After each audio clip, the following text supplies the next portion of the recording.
up, guys? We are back. We are on day 2 of the bankroll challenge. We are down $300 right now, so we're gonna keep playing until we're $1,000 in profit. Right now we gotta crawl out this little hole that we're in. Couple notes or mental notes for today: play better, play position, don't get stuck chasing too much, because I chase a lot of good hand. I mean, like when you have a straight draw and a flush draw, it sucks that you can't fold sometimes and you just chase it because the valley's there and you're getting good odds. You end up breaking everything, and sometimes like I just go for it and I try to bluff it and it works, depending on the player, or if I know I've never played with the person. It just takes a couple orbits just to understand how they play and see your fold equity or whatnot. So a couple mental notes: play a little bit more in position, really know your opponent, and take care of the bankroll. 100 big blinds, $300. That's where we're gonna keep it at until we make that $1,000 mark. If we bust out after that, we're not gonna rebuy because we've been getting too deep. So I'm really trying to protect that bankroll. Follow me. Hopefully we get some run good today. So let's go play some poker.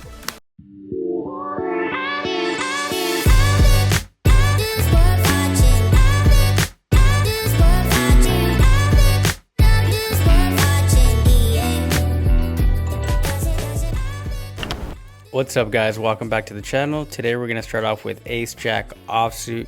There was a raise to $8 on under the gun +1. We're just gonna go ahead and call this. We have a strong hand, but we're gonna call here. We're gonna ease into the session. It's the first hand that we actually play, so we're gonna go to the flop. $20 in the pot, and the flop comes 7-8-7 with 2 hearts. I feel like I'm pretty good here. Ace jack, ace king, ace queen is probably good here a lot of times. So under the gun +1 leads out for 10. I call $10 because I'm not going anywhere. We have top pair, top kicker, so that's a really strong hand right now. He could have king jack or queen jack.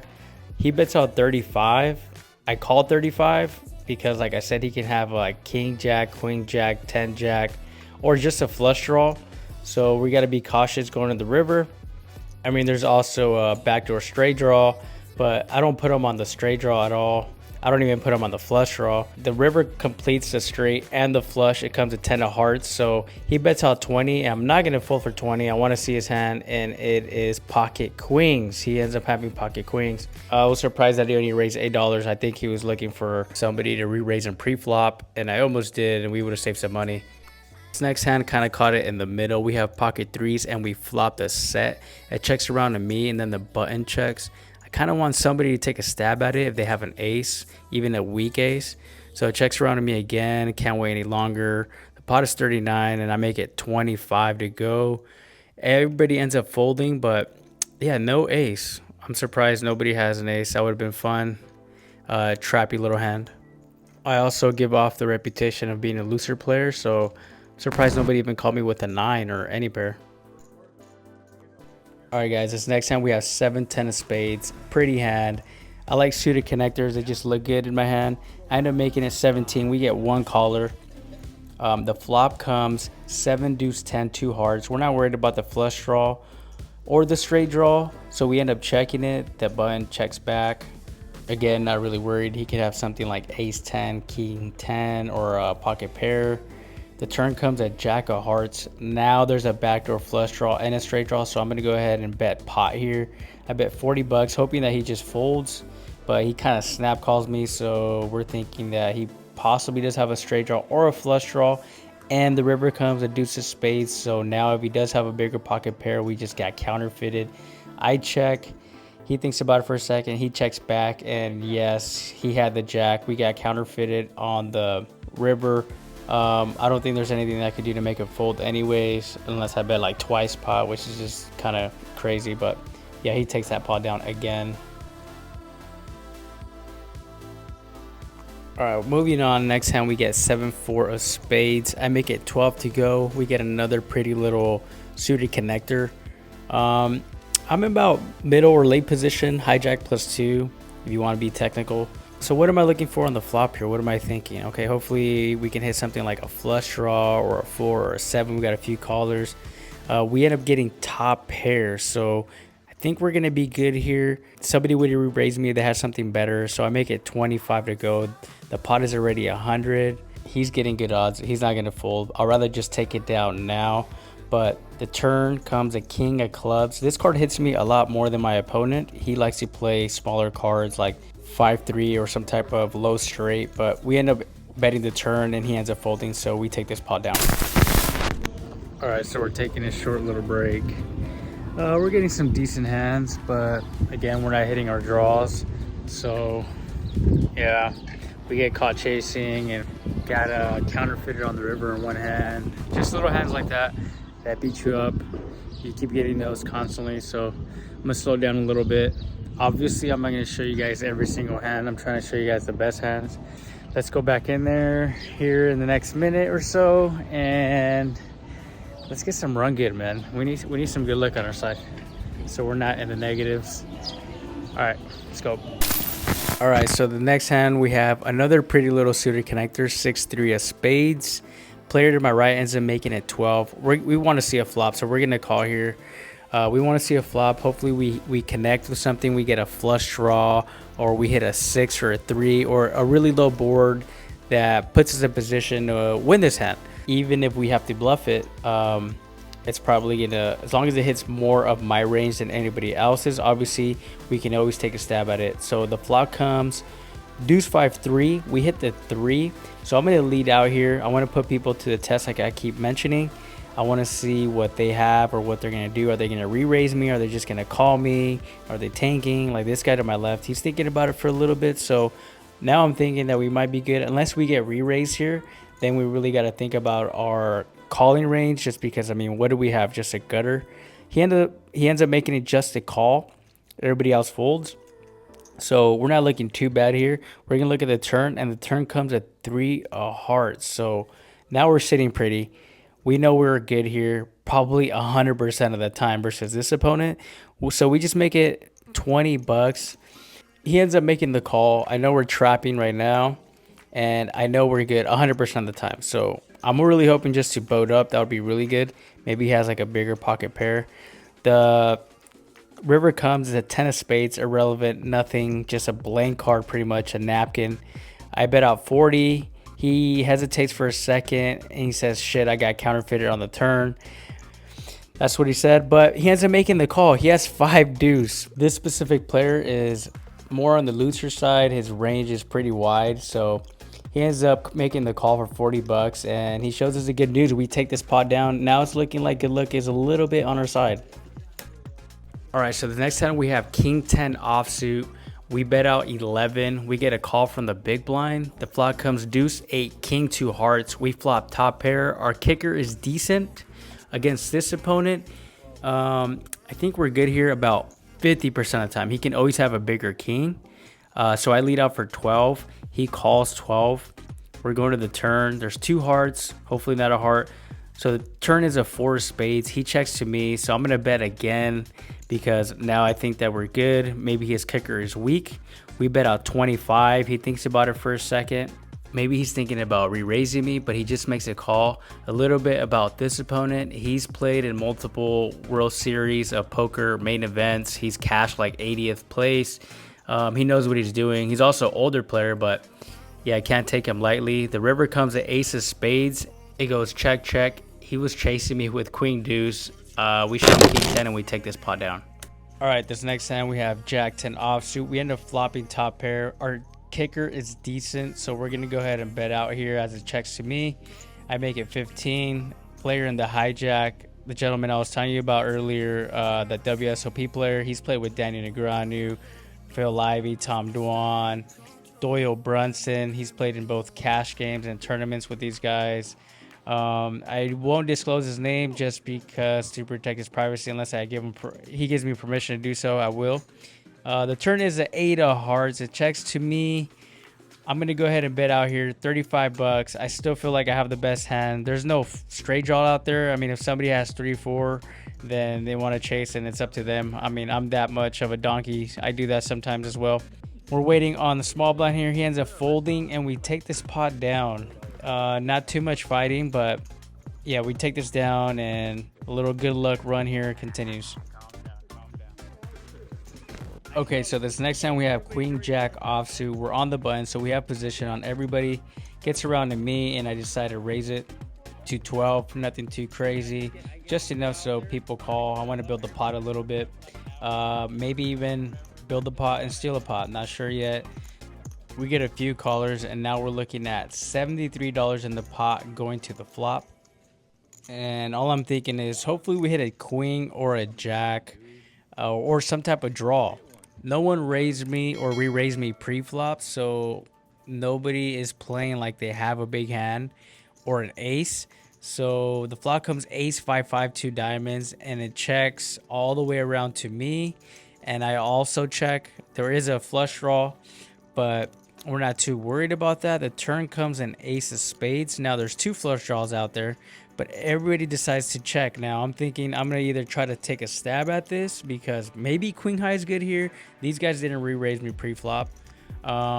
I don't know what the EV is here to try to bluff it, but if I'm faced with a call or a raise on my $17 bet here on the button, then I'll kind of know where I'm at. And obviously if we get re-raised, then we have to fold, right? I mean, we can't just call with a queen high. So everybody ends up folding and we take this down. So was that a bluff? I don't know, maybe, but it was more of a bet just to kind of see where everybody was.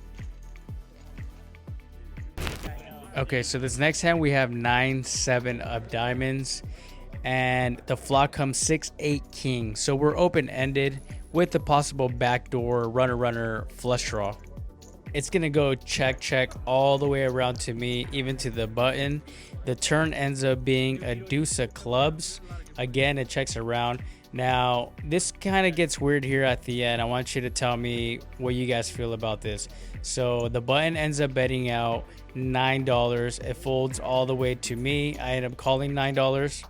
The pot now is 38 bucks going to the river, and I want you to pay attention here at the end. Something kind of weird happens. You guys got to tell me if this is a fold or not. So the river comes, it's a 7 of clubs, and we make our pair. It goes check. I show him the 7, and I don't know if he meant to fold or he like remembers that he had a pair. He gets his hand. It doesn't touch the muck, but it does touch the chips or the pot. I mean, I didn't care. He did have the winning hand. He had an 8. But what do you guys think? Do you guys think his hand should have been dead and I get the pot, or do you think it played out the way it's supposed to be? I personally think that his hand was retrievable, so I didn't have a problem with it. Let me know what you think in the comments, or if you've been in a similar situation. Okay, next time we wake up with pocket rockets. We're on the big blind. It goes call all the way to me, and I decided to make it 16 bucks. I don't want to raise too much where everybody folds, but I also don't want to make it too small where everybody calls me and pretty much your aces are dead because somebody's gonna flop bigger. But things are always sketchy when you get more than 3 callers and you have aces. So we're gonna go to the flop here. It's $67 in the pot. The guy in the black is a really loose player and he likes to bluff a lot, like too much. I'm thinking if it checks to me, I'm also gonna check to maybe entice a bluff from somebody, or hopefully they hit an ace because the flop comes ace queen 5, and now I'm praying somebody has an ace. So it checks all the way around. We see the turn, it's an 8 of hearts. No more checky for me, so I'm gonna go ahead and bet out here to get some sort of value for my hand. So I go ahead and make it 23 bucks, about third size pot. I do want a caller here. I have a monster hand. I know I'm ahead here 100% of the time, always, unless they have a backdoor flush draw for the river. But no, we end up getting 2 callers. The river comes a 7 of spades. There is a straight that just hit there. These guys do have the potential to possibly have that, but I'm not scared of it. I bet out 95. I get snap called. The guy in the black shirt, he ends up thinking about it for a moment, but he folds and we turn over our set and we're good. Our ace is held up and we take down the pot. So the guy that ends up calling her 95 ends up having 2 pair. He turned an 8, so it was kind of unfortunate and bad luck for him. But we're happy. We get the money. So let's go to the next hand. This next hand we have king jack offsuit. The flop comes out 6 jack 3. We flop top pair. We have a great kicker, so I lead out for $13. We get a few callers. We're looking at $60 in the pot going to the turn, in pretty good shape, and we bink another jack. So What am I gonna do here? I'm gonna check because I want the player in the black shirt in seat 7 to try to bluff it. I know somebody's gonna try to bluff it. He loves bluffing, so I definitely want to catch him here and build the pot. And what does he do here? He ends up betting out 40 bucks. Maybe he's not bluffing. Maybe he has a smaller jack too, but I'm not worried about his bet at all. We get a fold from the button, and I'm just gonna smooth call here. I don't want to lose him. There is a very small chance that he has a flush draw, and if he ends up hitting on the river, then oh well, I'm gonna have to pay him off. But we just end up smooth calling here, and we don't want to lose him by re-raising him, so we want to give him the opportunity to keep bluffing. So on the river comes the ace of clubs. I'm gonna check here. If he checks back, that sucks because I didn't get any value for it, but I think my check worked here because he bets out $95, and I snap call him just in case he has ace jack. He doesn't. He turns over 3-8, so he was trying to bluff, like I said. But what do you guys think? You guys think I should re-raise it there on the river instead of just calling him? Let me know in the comments what you would have done, or if I made the correct play by just calling him. All right, moving on to the next hand, we look down at pocket rockets again. We have pocket aces, and the player to my right makes it 11. I say fuck that noise. In my head, of course, not to him. I make it 27. I'm hoping that it gets around to him or somebody else and they repop it. That would be a dream spot, and then I just 4-bet it, 5-bet it, whatever. But look what happens here. The button ends up going all in, and the player to her left goes all in. This is a dream spot right here. So what do? Of course, I'm gonna snap call. As soon as it gets to me, the player on my right ends up folding. So it's 3 of us going to the flop.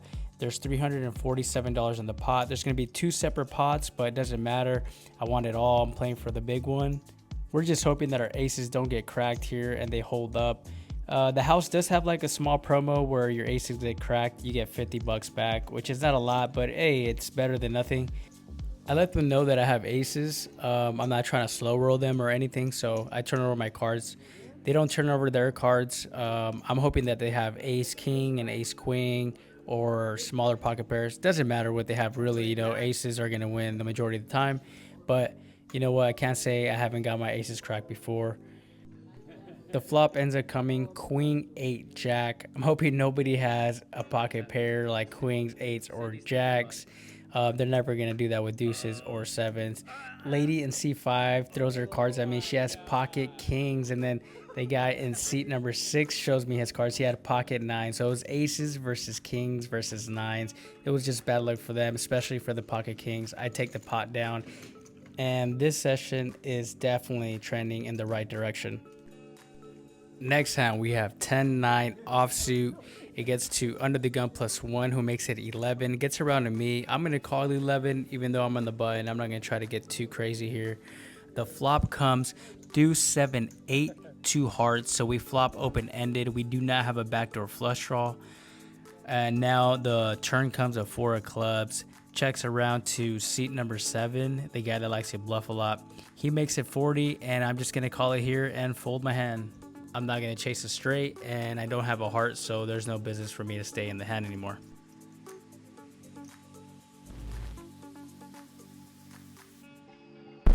All right, guys, so we just left. We cashed out. We played a little bit longer than we usually do. We cashed out around 881. So we are officially in the green now. So we made back the 300 bucks we lost yesterday. We bought in for 300 today, and we made 881. I thought it was 900, but there was a couple stacks that were short a red chip. So yeah, so now we're officially in the green. We are about, can't even math right now, $281 in the green instead of being down the 300. So we're in the green now. We're no longer in the red. And yeah, we're taking off. We're probably gonna go get some a raspado if you're Mexican, or if you've ever been to like a Mexican ice cream shop, you know what a raspado is. It's like shaved ice. So I'm gonna go get some of that. I already ate dinner. I actually ate at the buffet here. It was a pretty good day. We're officially in the green, and let's see how long it takes us to get to the $1,000 in profit margin. All right, guys, I'll see you guys in the next vlog. Keep you updated here. I'll be playing most likely tomorrow.